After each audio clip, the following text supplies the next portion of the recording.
La dernière fois, nous avons vu comment réaliser un essai CBR, ensuite comment arriver à casser un sol à partir de ce essai. Dernièrement, nous avons vu en profondeur comment on peut arriver à casser un sol de manière détaillée pour qu'on puisse étudier de manière précise le dimensionnement de chaussée. Et la dernière fois également, nous avons vu comment déterminer la classe de trafic de manière simple et utiliser un calculateur ancien pour pouvoir déterminer cette structure de chaussée. Aujourd'hui, nous allons voir toutes les caractéristiques du trafic qu'on doit tenir compte avant d'utiliser le trafic dans le dimanche. Ces différents éléments que nous allons voir là va élargir nos points de vue sur le trafic et voir tous les cas à considérer pour pouvoir dimensionner une chaussée. OK? Donc, le cours d'aujourd'hui, c'est la caractérisation du trafic pour le dimensionnement du chaussée. Pour le cours d'aujourd'hui, on va se baser toujours sur les mêmes documents de référence. Et ce que vous avez déjà lu, mais en partie, c'est différents ouvrages qui sont très nécessaires pour pouvoir dimensionner une chaussée. Il y a la conception et dimensionnement des structures de chaussée, qui est un ouvrage très important et dans lequel se trouve le guide technique LCPC.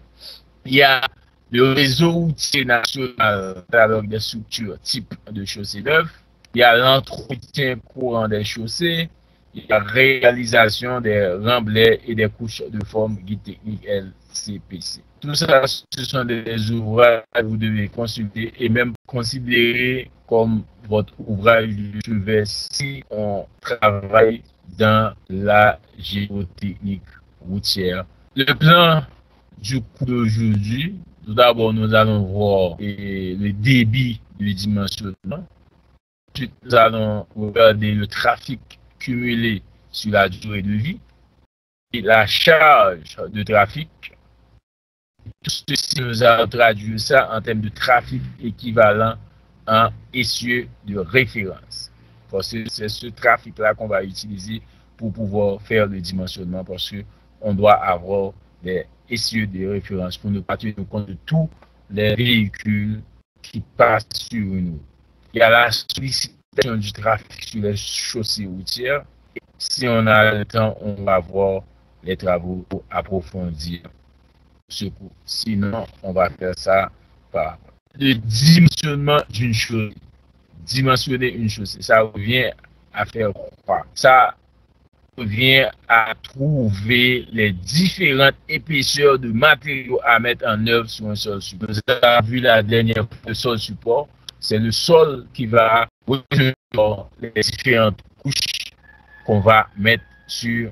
C'est-à-dire que quand on va dimensionner la chaussée, il y a un sol support. Le sol support, c'est le sol en place qu'on va retrouver sur la route.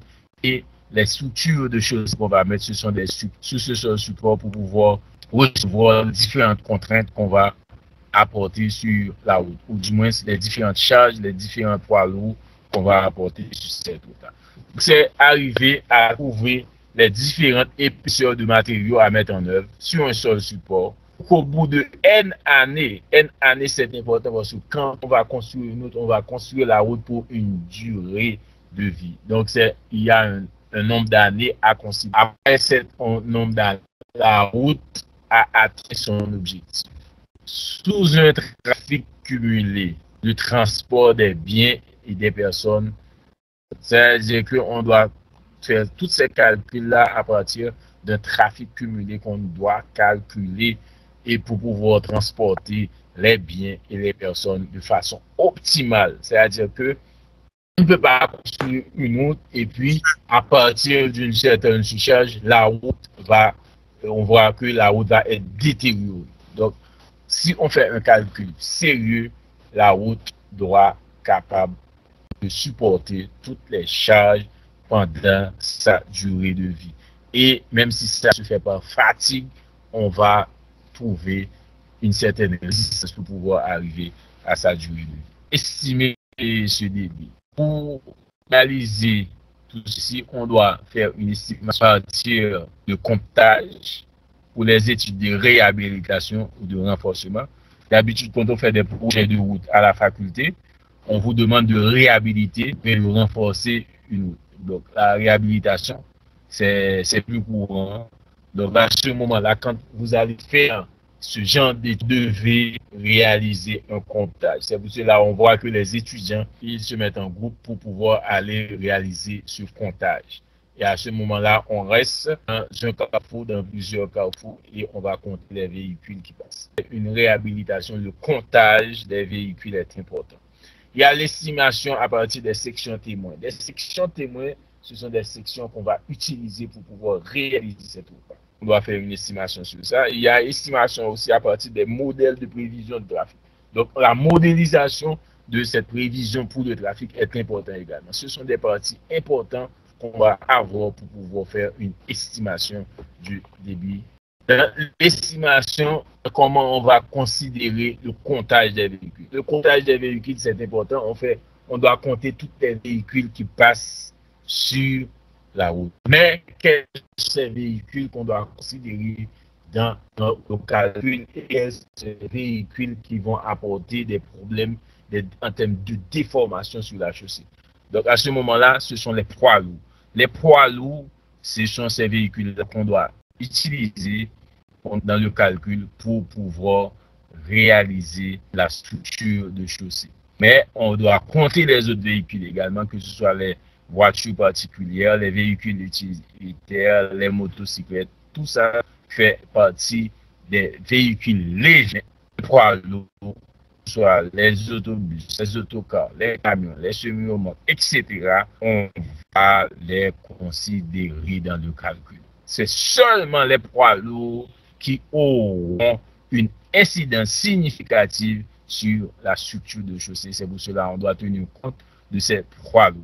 Toujours dans l'estimation de débit de dimensionnement, ce qu'on doit faire, on doit déterminer le pourcentage de poids lourds dans le trafic. C'est pour cela on peut vous donner les données de trafic et on veut vous dire que le pourcentage de poids lourds est tant. Le pourcentage de poids lourds est 10%, est 15%, est 20% dans le comptage. Ou du moins, on peut avoir le nombre exact de poids lourds à considérer dans le calcul. À ce moment-là, le P, c'est le pourcentage de poids lourds.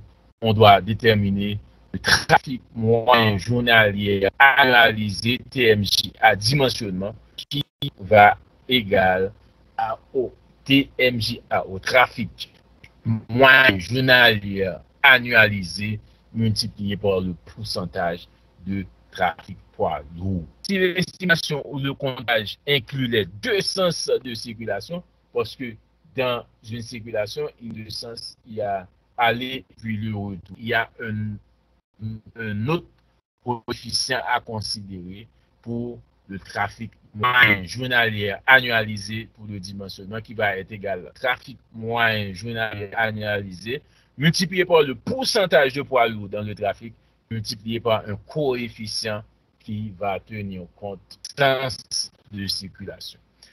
Ensuite, si pour un sens de circulation, il y a plusieurs voies, parce que pour chaque sens, il y a plusieurs voies à considérer. Et on voit de nos jours, il y a des autoroutes qu'on peut voir sur les réseaux sociaux en Chine, où on peut avoir pour un seul sens à peu près 20 voies sur la route.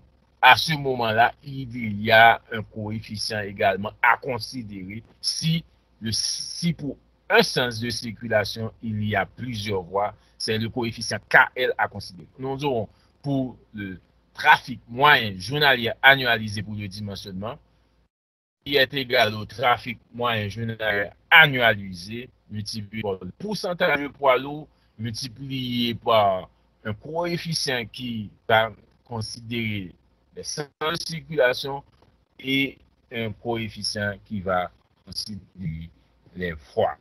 Tous ces coefficients-là sont à tenir compte dans la formule afin de déterminer de manière précise le trafic moyen journalier annualisé. Comment tenir compte de ces coefficients? Pour KD, on a vu, c'est un coefficient qui va tenir compte de la répartition du trafic par sens. on considère le sens à considérer, on regarde la largeur de la chaussée. Si la largeur de la chaussée est inférieure à 5 mètres, à ce moment-là, le KD est égal à 1. Cette chaussée a une largeur entre 5 et 6 mètres. On va prendre un KD qui est égal à 0,75. Là, ce sont deux valeurs à considérer pour le coefficient de répartition du trafic par sens. Maintenant, on vient de voir comment déterminer KD. Maintenant, on va voir comment déterminer le KL, qui est le coefficient pour la répartition du trafic pour les voies à considérer.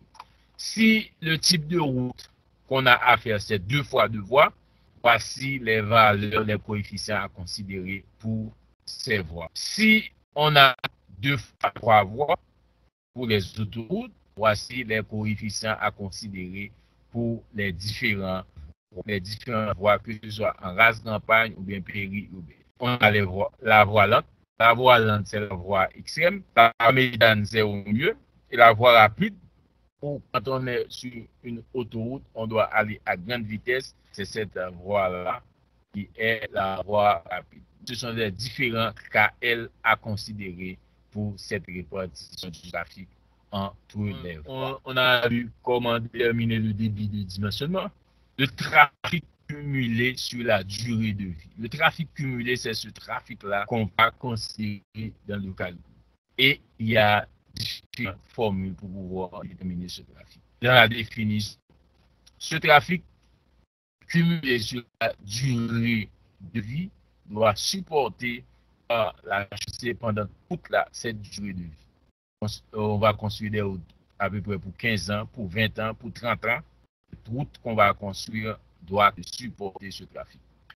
Et dans le trafic cumulé également, quand on va faire le comptage, si on voit que Pierre ou bien Jacques a un camion qui passe sur la route 10 fois, on doit considérer que ce même tiers, que ce camion qui passe 10 fois est considéré comme 10 camions qui passent par jour. Lorsqu'on fait le comptage, il faut savoir ça, c'est que le camion passe, on contrôle le camion, il repasse, on contrôle, on met le camion. Même si le camion passe 10 fois, au cours de la journée, on doit contrôler ce camion 10 fois. C'est important de contrôler les poids lourds. Le comptage, c'est contrôler à chaque fois qu'il y a un camion, un véhicule qui passe sur la chaussée. Ensuite, la chaussée se dégrade par fatigue. C'est-à-dire que c'est pour cela qu'on doit contrôler ce même camion qui passe. Parce que si le camion passe plusieurs fois, ça va fatiguer la chaussée. Okay? Donc à ce moment-là, on doit considérer ce camion et considérer aussi que la chaussée va se dégrader par fatigue suite à la répartition du passage des poids lourds. Parce qu'un poids lourd qui passe sur une chaussée va créer beaucoup de dégâts par rapport à un véhicule léger qui passe sur la chaussée. Pour déterminer ce trafic cumulé, rappelez que ce trafic cumulé se fait sur un nombre d'années à considérer. Et ce nombre d'années-là, on peut considérer une croissance linéaire pour arriver à la durée de vie de la route, ou bien une croissance exponentielle pour pouvoir arriver à cette même durée de vie. Voici un exemple de croissance linéaire à considérer pour la durée de vie de la route. On a le star ici qui représente le trafic journalier moyen annualisé à l'année de mise en service. Et si la croissance se fait de manière linéaire, on arrive jusqu'à la fin de la durée de vie de la chaussée et on va trouver le trafic journalier moyen annualisé à la fin de la durée de service. Si pour ce trafic, on a une croissance exponentielle, maintenant, voici le cas de figure qu'on va avoir pour ce trafic pendant l'année de mise en service et à la fin de la durée de service. Maintenant, nous avons vu la dernière fois les formules qui vont nous permettre de déterminer le trafic à l'année N. On a le trafic à l'année 0, on a le taux de croissance. Si cette croissance est linéaire, on applique cette formule ici qui est égale à Tn égale à T0 multiplié par 1 plus I qui est le taux de croissance multiplié par le nombre d'années. Si cette croissance est exponentielle, on applique cette formule Tn qui est égale à T0 multiplié par 1 plus I et parenthèse exposant N. Là, ce sont les deux formules les plus généralement utilisées pour pouvoir déterminer le trafic cumulé sur la durée de vie. Nous allons voir en détail comment calculer tous les paramètres à considérer dans cette formule pour pouvoir déterminer le trafic cumulé sur la durée de vie. Pour la durée de vie de la chaussée, voici une autre formule pour la croissance linéaire qui est N égale à 365 multiplié par N, multiplié par trafic moyen journalier analysé, multiplié par cette expression 2 plus N-1 multiplié par I sur 2, et N qui est égal au trafic cumulé sur N année, N période de cumul correspond à la durée de vie prévue, et I est le taux de croissance. De même que pour la croissance exponentielle, nous aurons N qui est égal à 365 multiplié par trafic moyen journalier annualisé multiplié par 1 plus I, parenthèse exposant N-1 sur I. Donc là, ce sont les formules que vous devez utiliser de manière précise et avec beaucoup d'intelligence pour arriver à déterminer le trafic cumulé sur N années. Maintenant, la charge de trafic. Nous venons de voir comment déterminer le trafic cumulé. Nous allons considérer la charge de trafic. La charge de trafic, comme on a dit tout à l'heure, c'est le trafic poids lourd qui est considéré dans les calculs. Comment définir un poids lourd? Un poids lourd est un véhicule dont la somme des poids des essieux est supérieure à 3,5 tonnes. C'est une première définition du poids lourd. Un poids lourd est un véhicule dont la longueur est supérieure à 7 mètres. Si vous avez vu sur une autoroute ou bien sur une route, un véhicule dont la longueur dépasse 7 mètres, on peut considérer lors du comptage ce véhicule comme un poids lourd. Un poids lourd, c'est un véhicule dont la hauteur au droit de l'essieu avant est supérieure à 1,3 m. C'est-à-dire que quand vous allez faire des comptages, ces véhicules à considérer comme poids lourd, ce sont ces véhicules-là, ces caractéristiques que vous devez tenir compte pour mettre ce véhicule dans le range d'un poids lourd.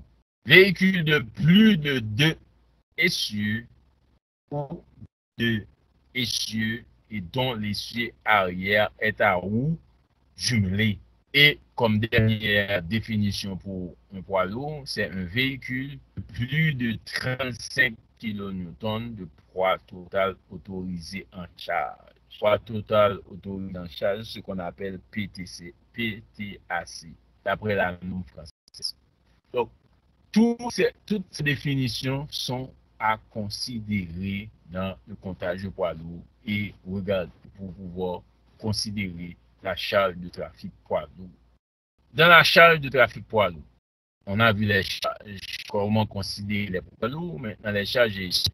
Les poids lourds transmettent leur charge à la chaussée au moyen de leur essieu. Voici un essieu de référence. On a le poids lourd, la charge du poids lourd. Le poids arrive sur l'axe de l'essieu et l'essieu va transmettre les charges aux différents roues du poids lourd. Et voici une définition de l'essieu. L'essieu est un dispositif mécanique liant les roues entre elles par leur partie centrale. Voici un exemple d'essieu. Et à ce moment-là, si une charge arrive sur un essieu, ça va répartir. S'il y a 4 roues, cette charge va répartir sur les 4 roues. C'est-à-dire qu'on va prendre cette charge divisée par 4 pour chaque roue. Si c'est 2 roues, cette charge divisée par 2, etc. Le nombre d'essieux est important dans le cas de poids lourd. Comment considérer les essieux dans la charge de trafic? Dans le trafic poids lourd, on vient de voir il y a différents types de poids lourds. Donc, ce qui nous montre que le trafic poids lourd va être très hétérogène parce qu'il n'y a pas un seul poids lourd, il y aura plusieurs poids lourds. Et c'est à nous de considérer ces poids lourds. Par exemple, on peut avoir une voiture et le fait que d'augmenter la longueur de la voiture, cette voiture-là va être considérée comme un poids lourd parce que ça a la longueur de cette voiture a augmenté et également au niveau de son essieu, le nombre de roues, tout ça a augmenté. C'est pour vous dire que ce trafic qu'on va considérer pour un comptage est très hétérogène. Dans le poids, on va avoir ce qu'on appelle un essieu isolé à eau simple. Voici un exemple, essieu isolé à eau simple. Donc, on peut voir ça, un essieu, et puis avec 2 roues, roue à gauche, roue à droite aussi. On peut avoir un essieu isolé à eau jumelé. À ce moment-là, pour un seul essieu, on va avoir 4 roues. 2 roues à gauche, 2 roues à droite. Voici un exemple ici.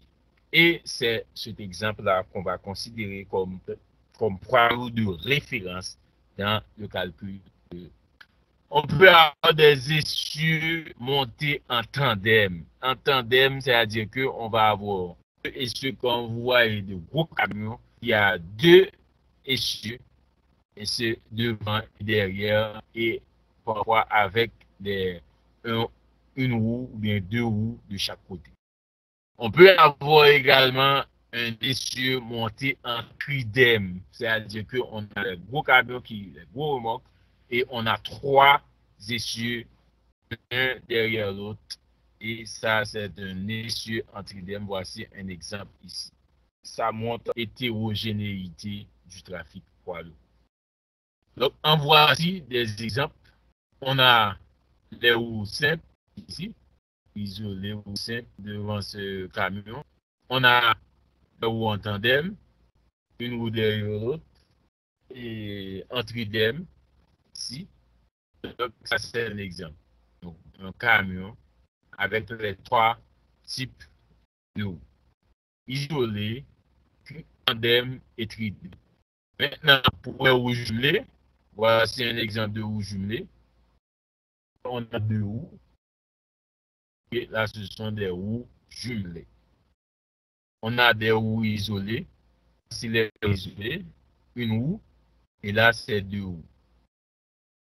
Vu l'hétérogénéité du trafic, on doit avoir un essieu de référence pour pouvoir homogénéiser ce trafic.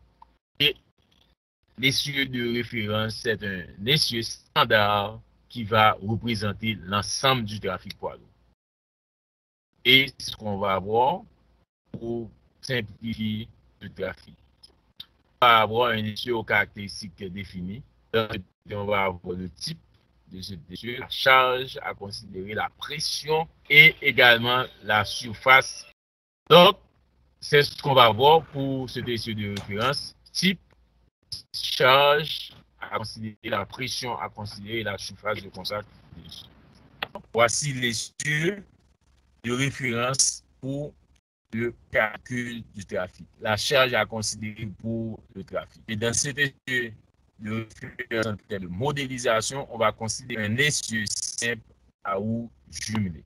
Un essieu simple à roue jumelé comme essieu de référence. Et c'est à partir de cet essieu qu'on va déterminer les caractéristiques de poids lourd. Voici l'exemple ici. Donc, on a un essieu simple à roue jumelé à 2 roues et on va essayer de modéliser cet essieu de référence pour pouvoir déterminer les caractéristiques d'un poids lourd et pour chaque poids lourd qu'on va compter, on va dans le trafic de ce nombre de poids lourds à ce dessus de référence. Et quelles sont les caractéristiques de ces dossiers de référence? Rappelez-vous que nous venons de dire que dans les caractéristiques de dossier de référence, on va considérer un essieu simple avec ou jumelé. La modélisation pour ce essieu, on a l'essieu simple et ensuite on a les roues jumelées. 1, 2 roues de chaque côté. Quelle est la charge sur l'essieu? On peut appliquer différents types de charges sur la charge qu'on va considérer varie suivant le pays. Il y a des pays, par exemple aux États-Unis, on peut considérer 8,2 tonnes, faire le dimensionnement. En France, on va considérer 13 tonnes. En Haïti, maintenant, on considère 13 tonnes également. 13 tonnes qu'on va considérer comme charge à appliquer. Et nous avons vu tout à l'heure que cette charge-là, on va répartir la charge sur chaque roue. Donc à ce moment-là, la charge P qu'on va appliquer ici, dépendant du pays, doit répartir cette charge-là sur les différents roues, P sur 4, P sur 4, P sur 4, P sur 4. Théoriquement, chaque roue reçoit une charge égale au quart de la charge à l'essieu. Si tout est respecté dans le calcul, si tout est respecté dans les pressions de contact, la pression de gonflement, etc. Maintenant, la pression de contact. La pression de contact, c'est à considérer également dans le calcul. Cette pression de contact correspond à la pression de gonflage de la roue. Et dans cette pression de gonflage de la roue, on va considérer environ 700 kPa pour les essieux à roue jumelée. Sa valeur maximale pour éviter l'usure peut être estimée par la formule P0, ici P0, compression de contact égale à 0,35 plus 0,0035 par la charge appliquée. Nous aurons P0 en MPa, mégapascal, et P qui est la charge en kPa. Nous avons vu la charge appliquée, la pression de contact, maintenant la surface de contact. Rappelez-vous qu'on travaille avec un essieu simple à roue jumelée. La surface de contact, comment on va déterminer ça? On peut estimer cette surface de contact par P0 net P sur pi par A au carré. A, c'est le rayon de la surface de contact. P0, c'est la pression de contact qu'on vient de calculer. Et P, c'est la charge de la roue. On vient de calculer la charge de la roue. On peut déduire P qui est égal à P0 multiplié par pi par A au carré. Dans l'essieu de référence, en Haïti, parce que là, nous venons de voir les formules de manière généralisée. Maintenant, si on retourne en Haïti, comme je l'ai dit tout à l'heure, on utilise 13 tonnes pour faire le dimensionnement. Donc, à peu près, la charge va nous donner 130 kPa. Et ces 130 kPa comme P, on va repartir ça sur les 4 roues. 4P sur 4P sur 4P sur 4. Ensuite, si on considère une roue, ok, voici les deux roues, ici modélisées. Le rayon qu'on vient de voir, le rayon standard, c'est 125 mm. La distance entre axes du roue va nous donner cette distance-là, dire qu'il est autre que 3A. Et on va aboutir à une pression de contact qui n'est autre que 0,662 MPa. Ce sont les caractéristiques de l'essieu standard à considérer. Ces caractéristiques-là sont importantes à connaître pour pouvoir dimensionner la chaussée. Car ce sont ces trois lots de référence, d'essieu de référence à considérer. Une fois qu'on a déterminé les caractéristiques de l'essieu, voilà les différentes charges à considérer, essieu simple, essieu tandem, dépendant des pays les plus connus. Allemagne, Belgique, Espagne, France, Grèce, Italie, Pays-Bas, Portugal, Royaume-Uni. L'essentiel, c'est regarder la modélisation, comment on arrive à faire ça, comment on arrive à considérer l'essieu simple avec rouge jumelé et quelles sont les caractéristiques à considérer. Le rayon que nous appelons A, la distance que nous appelons D, qui est égale à 3 fois le rayon, et la pression de gonflement, la pression de gonflage des pneus qui n'est autre que Q. Là, ce sont ces différentes caractéristiques considérées comme charge de trafic poids lourd dans le calcul de dimensionnement de chaussée. Là, ce sont des exemples de essieu tandem, essieu tridème, les distances à considérer, les poids à considérer pour pouvoir faire le comptage de ces essieux. Nous venons de déterminer les caractéristiques pour les essieux de référence. Et nous avons vu la charge de l'essieu de référence, c'est 13 tonnes. La pression de contact, c'est à peu près presque 700 kPa. Et le rayon, c'est aux environs 0,125. Et en termes de distance entre axes, c'est 0,360. Toutes ces valeurs-là que nous avons vues nous montrent que l'essieu de référence, c'est un caractéristique essentiel pour le dimensionnement. Le trafic équivalent en essieu de référence. Par exemple, vous avez déterminé le trafic cumulé. Maintenant, il faut voir ce trafic cumulé, qu'est-ce que ça vaut en termes de trafic équivalent en essieu de référence. Le dommage causé à la chaussée dépend de la charge de l'essieu et du nombre d'applications de celle-ci. Pour pouvoir déterminer ce trafic équivalent en essieu de référence, voici la formule à adopter. Vous aurez l'essieu chargé à A tonnes sur un essieu chargé à B tonnes et tout ça exposant alpha. Et à ce moment-là, qui est égal au nombre de cycles passage de l'essai chargé à tonnes, nombre de cycles passage de l'essai chargé à B tonnes, et alpha, c'est le coefficient de charge pour un essieu de 13 tonnes. Si on considère ce calcul comme essieu de référence, on peut le considérer comme si on laisse 1 million d'essieux de 3,5 tonnes des petits véhicules qui passent sur la voie. Vous voyez que pour cela, on va négliger les véhicules légers et considérer uniquement les poids lourds parce que les dégâts, les déformations que vont causer les poids lourds vont être beaucoup plus importantes. Pour pouvoir déterminer ce cas on doit regarder à quoi correspond la dégradation provoquée par le passage d'un essieu PI par rapport à l'essieu de référence. À ce moment-là, on va déterminer ce qu'on appelle l'agressivité d'un véhicule. L'agressivité est importante parce que c'est à partir de cette agressivité, coefficient d'agressivité moyen CAM, qu'on va multiplier par le trafic pour pouvoir déterminer le trafic équivalent en essieu de référence. Et voici la formule à appliquer. C'est l'agressivité qui n'est autre que KI multiplié par PI sur P de référence et le tout par exposant alpha. L'agressivité d'un véhicule est la somme des agressivités de ces différents issus. Le trafic équivalent en essieu de référence, comment les déterminer? Par exemple, dans cette formule-là, pour déterminer l'agressivité, on doit trouver alpha. Le alpha, c'est le coefficient de charge.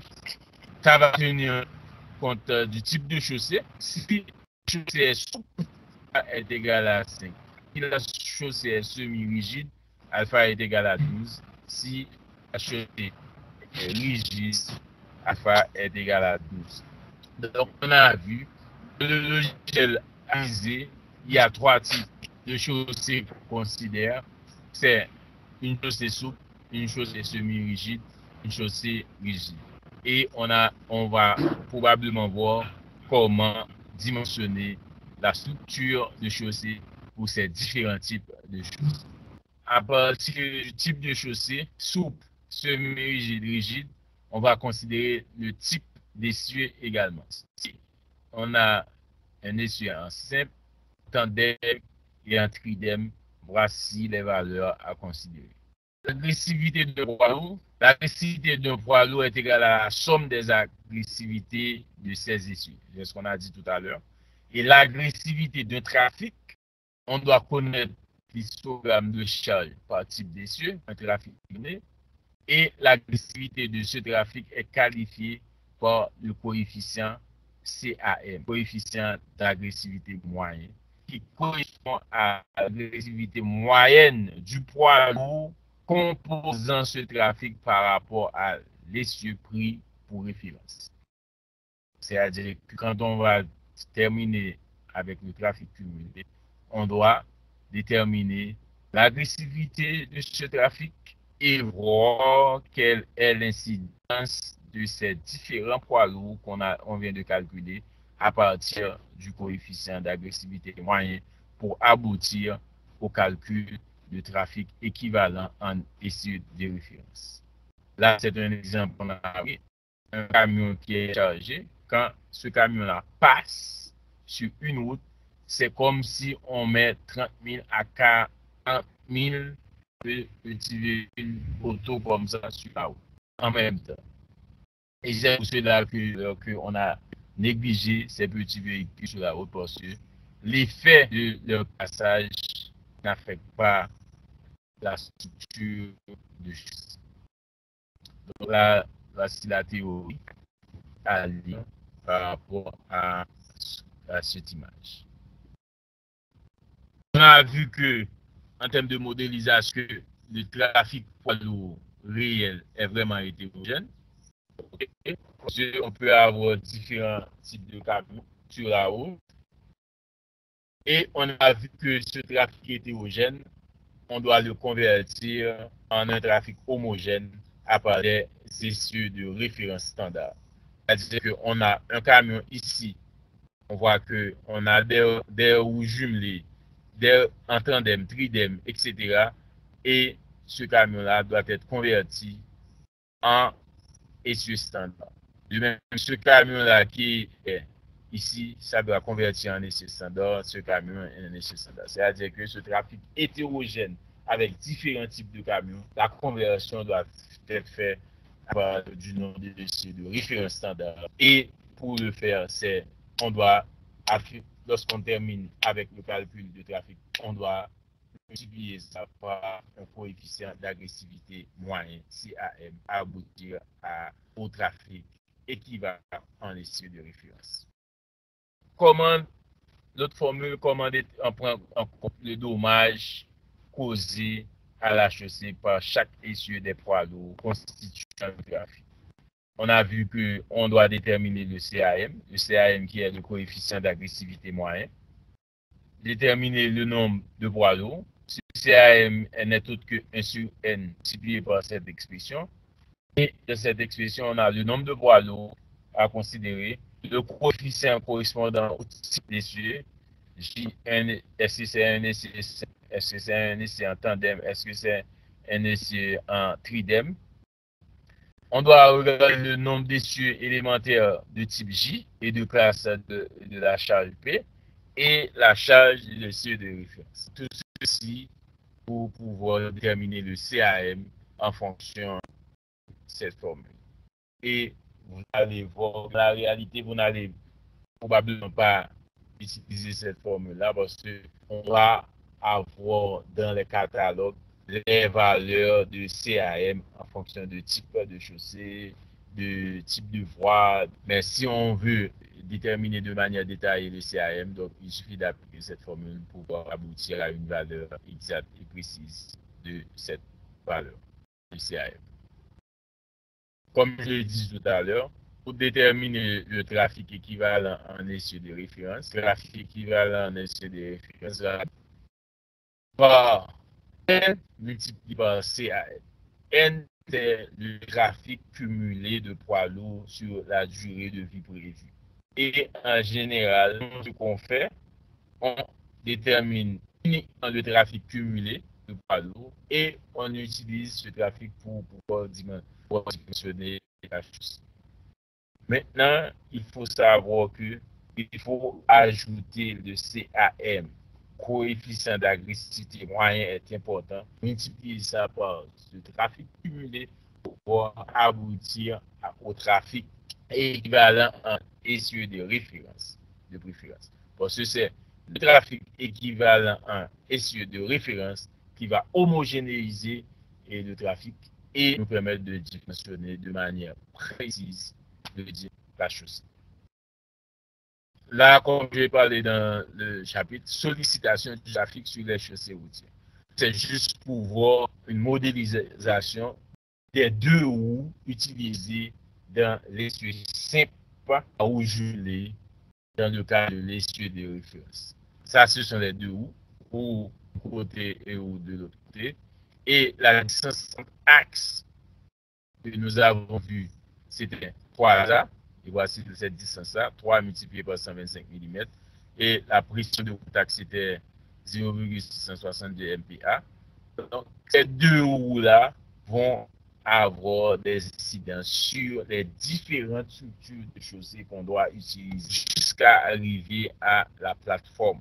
La plateforme, c'est pour cela que quand on va déterminer cette plateforme-là, on doit toujours tenir compte de l'essieu de référence parce que la sollicitation arrive jusqu'à la plateforme. À partir des données qu'on a eues la semaine dernière, vous allez voir que vous pouvez arriver à déterminer la plateforme de choses. La plateforme correspond déjà à la partie de la casse du sol.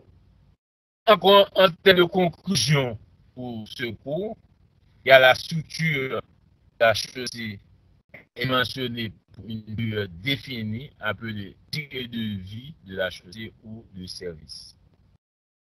C'est le premier point. Ensuite, seuls les poids lourds sont pris en compte dans le dimensionnement de la structure de chaussée. Seuls les poids lourds. Si on fait un montage, on compte tous les véhicules, mais c'est seulement les poids lourds qu'on doit considérer dans les calculs. Maintenant, chaque passage prévu d'un poids lourd pendant la durée de vie est pris en compte. Pendant la durée de vie de l'ouvrage, chaque passage du poids lourd est pris en compte. Autre point, tous les essieux de poids lourds qui passeront sur la chaussée sont transformés en essieux standards de référence. L'ajout qu'on fait maintenant aujourd'hui dans le calcul de trafic, c'est que d'habitude, quand on contrôle le trafic, on contrôle ce trafic-là uniquement au nombre de poids lourds. C'est-à-dire que si on prend un camion à roue simple, on contrôle ce camion comme si ce camion est en tandem, en tridème, alors que la charge n'est pas la même. Le poids n'est pas le même pour les deux poids lourds. C'est pour cela qu'il faut uniformiser ça, il faut homogénéiser ça. C'est l'ajout qu'on doit faire, c'est que tous les essieux de poids lourds qui passeront sur la chaussée doivent être transformés en essieux standards de référence. En général, quand on fait les projets, on ne tient pas compte de ça parce qu'on contrôle uniquement chaque poids lourd comme un poids lourd, deux poids lourds, trois poids lourds, quatre poids lourds, alors qu'on ne convertit pas ces poids lourds en essieux standards de référence. On considère que tous les poids lourds sont les mêmes, alors que c'est faux. Dans le calcul de trafic, on doit toujours penser à transformer tous les essieux de poids lourds en essieux standards de référence et non pas à considérer chaque poids lourd comme un poids lourd pour éviter ce type d'erreur. C'était tout pour aujourd'hui concernant les trafics. Donc, j'espère que les corrections apportées pour les trafics étaient nécessaires, surtout pour les étudiants qui vont réaliser des projets de route comme projet d'ortie à l'avenir ou bien maintenant. Il faut penser à bien déterminer que ce soit les classes de sol. Parce que là, maintenant, on a tous les éléments en géotechnique routière pour pouvoir déterminer de manière précise une classification du sol avec tous les ouvrages qu'on a là maintenant en termes de référence qu'on peut utiliser, avec tous les tableaux qu'on a pour aboutir à une classe de sol et une PST, partie supérieure et PST, OK? Et également la race. On a tous les éléments pour pouvoir déterminer la race. Et également, on a tous les éléments pour pouvoir déterminer une plateforme de chaussée. Maintenant, on a tous les éléments pour pouvoir déterminer une classification pour le trafic et en même temps le trafic équivalent pour essuyer des références. Et les travaux dirigés, donc c'est assez simple, c'est assez facile. Vous allez avoir les classes de trafic, différentes classes de trafic en fonction des voies de réseau structurant, classes de trafic cumulées sur 30 ans, VRNS et voies de réseau structurant. Ça, c'est à partir de la norme française. Par exemple, vous allez voir comment déterminer les classes de trafic sur 20 ans, sur 30 ans, et comment utiliser les différentes formules. Les différentes formules de manière détaillée à partir des éléments qu'on a. Vous allez voir comment déterminer le nombre de trafics cumulés. Et une fois déterminé le nombre de trafics cumulés, comment on peut aboutir avec le nombre de trafics équivalents, en essuie équivalence, à partir du trafic cumulé multiplié par CAM. Une fois qu'on a ces données, nombre de trafic équivalent en nombre d'essieux, à ce moment-là, vous pouvez vous diriger à partir de ce petit exemple. Je vous donne, il y a le trafic total en termes de véhicules par jour et le taux de trafic poids lourd. Ensuite, on a le taux de croissance pour le trafic, 3%. Le type de voie RS, voie de structure. Le type de chaussée, 2 fois 2 voies. Puis la structure qu'on va mettre sur la chaussée, bitumineuse épaisse. Et puis le coefficient d'agressivité moyen. Okay? Et à partir de ces données-là, vous allez calculer les différents éléments à tenir compte. Et vous allez déterminer le coefficient de répartition transversale.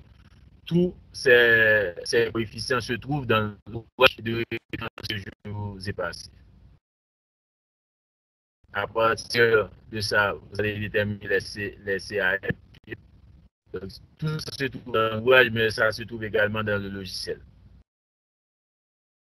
Comme CAM 0,8 pour voir le réseau structurant.